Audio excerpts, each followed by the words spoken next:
Assalamu alaikum. Nazarыңыздарда Десин ТВ YouTube каналы. Сіздер менен Москва бүгін жаңылықтар түрмөгүндө блогер Бакыт Сулайман болмокчу. Урматтуу көрөрмандар, кече күнү мен 2 контент тарттым эле. Азыр ошонун бирөөсүн көрсөтөм, экинчисинин жыйынтыгын көрсөтөм. Экинчисин кече Кайрат деген жигит кантип Крокус Ситиден 20дан ашык адамга жол көрсөтүп, жол таап берип алып чыгып кеткендиги жөнүндө болду эле. Ошол аябай мындай начар комментарийлерди жазыпсыңар. Ошолор жөнүндө сүйлөшөбүз достор. Экрандан алыстабаңыздар. Экинчи контент жөнүндө дагы кызыктуу сөздөр болот. Ошол жигиттин далилдерин көрсөтүп беремин. Чын эле ошол жерде болгондуктары жөнүндө. Ал эми азыр болсо биринчи контентибиз ушул маанай жакшы эле бул жакта. Ишкерлер кадимкидей иштеп жүрүшөт. Көп кыжалат болбоңуздар. Ошол bir gün ден траура деп эки жакка чыкпай отурдук. Калган күндөрү кадимкидей эле турмуш өз ыргагында жүрүүдө. Мына азыр биринчи контентибиз ушул Жеңишбек деген ишкер жигитибиз жөнүндө болот. Ассаламу алейкум, урматтуу Десин ТВ YouTube каналынын көрөрмандары. Бүгүн мен ушул мекендешибиз жаш ишкер Жеңиштин ушул Орусияда иштеп бизнес кылып жүргөндүктөрү жөнүндө кыскача бир берүүнү даярдадым. Азыркы кезде, акыркы кездери көрүп жатасыздар, ар кандай окуялар болуп жатат. Ошондой учурларда кыжалат болуп, кыргыздар аяктан сурап атышат энелерибиз, эмне болуп атат, кандай болуп атат, иштебей калыштыбы деп. Ушундайда жакшы маанай тартуулайын деп ушул инимди таап атайын маекке тарттым. Жеңиш, ассаламу алейкум. Алейкум ассалам. Өзүңдү тааныштырып дегенде, эмне жумуш кыласың, ошолор жөнүндө бир аз. Мен атым Жеңиш, Алайдан болом. Ошо такси кызматында 10 жылдан бери кызмат кылабыз. Ошо. Такси кызматында шаар ичинде же только границага каттайбыз биз. Границага каттайсыз. Только ошо заезд, мигранттарга өзүбүздүн бир туугандарга жардам берип ушинтип жүрөбүз. Жакшы. Жеңиш, мына акыркы кездери окуяларды көрүп атасың, теракт болду, башка болду. Анан биздин улутташтарга, биздин мекендештерге, кыргызстандыктарга ушул бизнес чөйрөсүндө жүргөн ишкерлерге мындай кысым жок элеби? Кандай? Чындыгында азыркы моментте жолдо кысым жок. Москвада болуп атат бул текшерүүлөр. Жолдо кадимкидей эле өзбек менен гражданин Тажикстанга бир аз кысым болуп атат. Бир аз. Ана бизге Кыргызстан гражданин десек, документ берип аладына деп кое берет да. Биз керектүү документтерди өзү жасайбыз.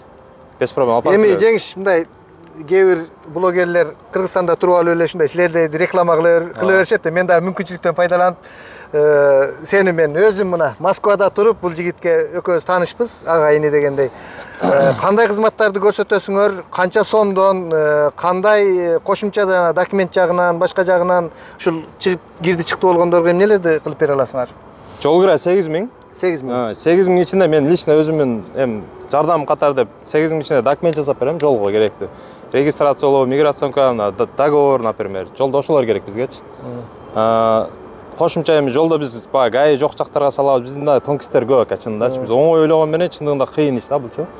ГАИ жок жактар менен барабыз, ФМСтер менен да сүйлөшөбүз. Алар менен деле взаимопонимание бар. Эми мен сени билем, көп жылдан бери иштейсиң. Бар, бирок чындыгында 10 жылдан бери заслуженныйбыз, акачын айтканда, чоо. Урматтуу көрөрмандар, мына кирди чыкты кылам десеңер, башканы карабай, менин мына 108 000 подписчигим бар. Мына иниме келгиле.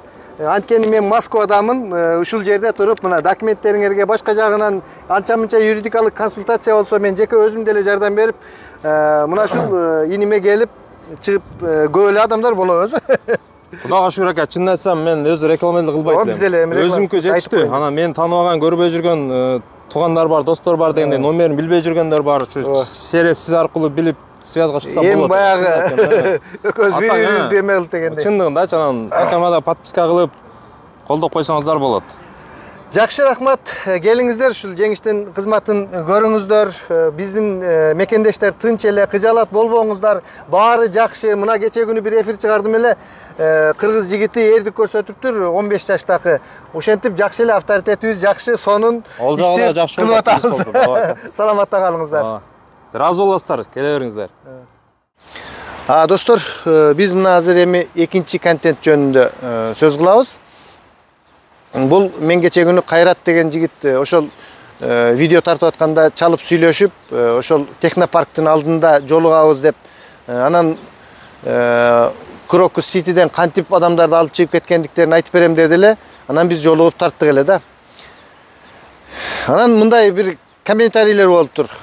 Маргенштерин эми сага дагы $1 миллион береби деп жылмайган смайликтерди кылып, койгулачы, бардыгың эле баатыр болуп кеттиң. анан мынте бересиңерби, анан тигинте бересиңерби деп аябай мени мындай зээним кейди да көрүп отурупчу. Эми урматтуу хейтерлер, жанагы кимдир бир саясатчы айтмакчы, урматтуу хейтерлер дегендей, кичине бир орозонун күнүндө жок дегенде ичиңерди кененирээк кылып, бир жакшы сөздөрдү сүйлөп, бирибизди капа кылбай, бир жакшы болбойлубу? Мен силерге калп айтып, калп контенттерди чыгарып, мага эмне зарыл келиптир? Ал жигит ошол жерден кантип алып, биринчи ошол кайрат элдерге интернет аркылуу келбегиле, Крокус Ситиде ушундай тополоң болуп атат, келбей тургула деп чыгаргам. Мына азыр мен ошонун далилдерин сиздерге чыгарамын.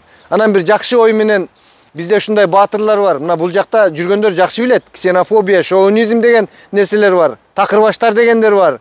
Ошондойлор жок дегенде бул кыргыздар жакшы эле адам экен. Жакшы эле бир адамгерчиликтүү экен, баатыр эл экен деп, жакшы пикир болуп калсын деп чыгарып атабыз.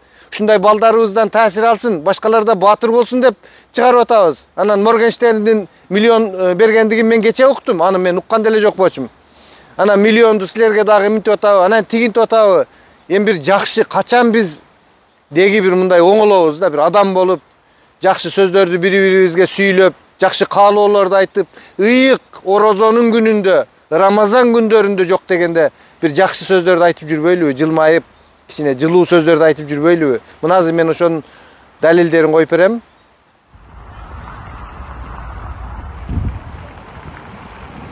Крокус Ситиден 60-тан качып чыгып келатат. Бул жака келбей эле койгула.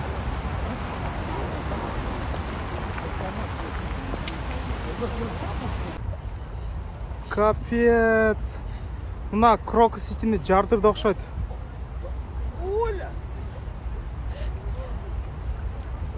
Вовремя чыгып кеттим мен. Адамдар ыйлап качып жүрүшөт.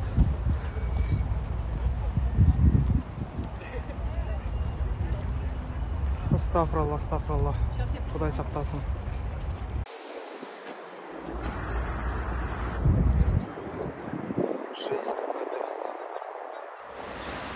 Ушул жигит ошол адамдарды келтирбегиле деп, ушул жигит ошол жерден көптөгөн адамдарды алып чыгып, жанагы кабинеттеринде кыяктарын чертип эле отурушкан экен. Кеттик, выйдым деп айтып алып чыгып кеткен жигит ушул. Анан туура түшүнүшүбүз керек да. Бизге Моргенштерндин же болбосо башканын андай акчаларынын кереги жок. Биз ушул өзүбүздүн жаштарыбызды, өзүбүздүн адамдарыбызды тарбия болсун деген таризде ушул нерселерди чыгардык. Саламатта туруңуздар. Сиздер менен блогер Бакыт Сулайман болду. Комментарийлерди жазып, лайк басып, каналга катталбаган адамдар болсо катталып коюңуздар. Кийинки эфирлерден жолукканга чейин аман эсен бололук. Урматтуу калкым, кыргыз элим, калайык. Мен балам Мирлан bundan 5-6 ай мурун серьез болуп калган экен. Биз аны айыктырууга бардык дистанцияларга Бишкек, Өзбекстан жана башка айыктырам дегендер бардыгына жолуктук болбоду. Муну толку бир гана пересадка менен айыктырышка мүмкүн экен. Пересадканы Индияда кылат экен. Индияга барып, ал жерге пересадка кылыш үчүн 35-40 миң доллар керек экен.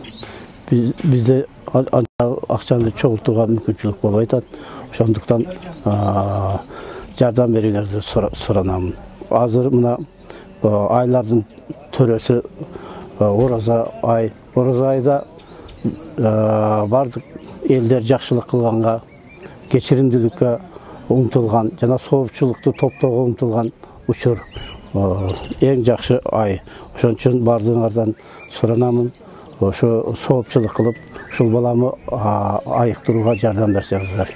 Адамды аман алып калуу, адамды өлүмдөн алып калуу бул өтө чоң сооп. Ошон үчүн бардыгыңар ушу соопко кошумчаңарды кошсоңуздар, соопту алып калсаңыздар. Суранамын.